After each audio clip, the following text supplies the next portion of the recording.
गवाह हैं, खुदा शाहिद है। 5 दिन पहले मैंने कहा था कि सीरिया के अंदर तुर्की का अपना मकसद है, अमेरिका का अपना मकसद है, इजराइल का अपना मकसद है। इजराइल ने अपना मकसद पूरा कर लिया। इजराइल ने, देखिए, सीरिया के गोलान हाइट पर पहले से ही इजराइल का कब्जा है।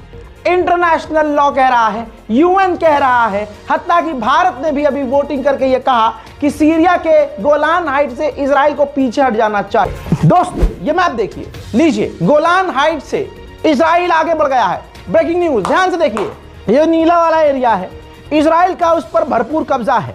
और आगे गोलान हाइट जहां लिखा हुआ है, उस नीले वाले इलाके पर भी इजराइल का कब्जा है।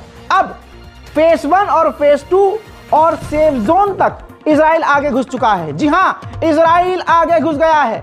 एक छोटे से इलाके गोलान हाइट पर इजराइल का कब्जा था सीरिया के, लेकिन अब उस मतलब जितना कब्जा उसका पहले से था सीरिया के इलाके पर, उससे अब 3 गुना ज्यादा इजराइल सीरिया के इलाके पर कब्जा कर चुका है। अल्लाह अकबर। अब उन कुत्ते के बच्चों से पूछना चाहता हूं जिन्हें तुम मुजाहिदीन कह रहे हो, तुम्हारा मुजाहिदीन संगठन इजराइल को रोक न पाया। यह है तुम्हारी औकात यजीद के बच्चों। अबे बोलो तो सच बोलो कि तुम्हें सिर्फ ईरान और शिया से नफरत है, इसी वजह से तुम्हें तकलीफ हो रही है। और मैं कुछ बोल रहा हूं तो मुझे भी गाली, अरे भाई तुम तो शिया के सपोर्ट में हो। शिया नहीं, मुसलमान के सपोर्ट में हूं। हमें शिया सुन्नी करवा कर दुश्मन ऐसे ही कामयाब होता है। मैं सवाल करना चाहता हूं उन गधे के बच्चों से कि इस मैप का जवाब दो।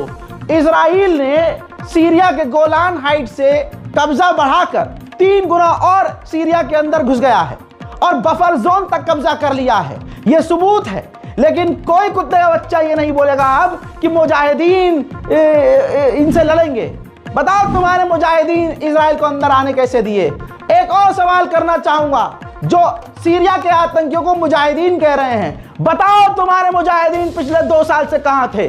बताओ तुम्हारे मुजाहिदीन जब 50,000 फिलिस्तीनी मारे गए तो कहां थे? बताओ गाजा के अंदर तुम्हारे मुजाहिदीन न घुस पाए? गाजा छोड़ो, फिलिस्तीन के अंदर तुम्हारे मुजाहिदीन न घुस पाए? घुसे तो सीरिया में घुसे। कहां गए तुम्हारे मुजाहिदीन की ताकत? ये तमाम जितने मुजाहिदीन थे, ये लाहौर लश्कर, ये जो पूरा 3 दिन के पूरे सीरिया में कब्जा कर लिया, इतने ताकतवर तुम्हारे मुजाहिदीन हैं, तो ये 1.5 साल से फिलिस्तीनियों की लाश के टुकड़ों को देखकर खामोश कैसे हैं?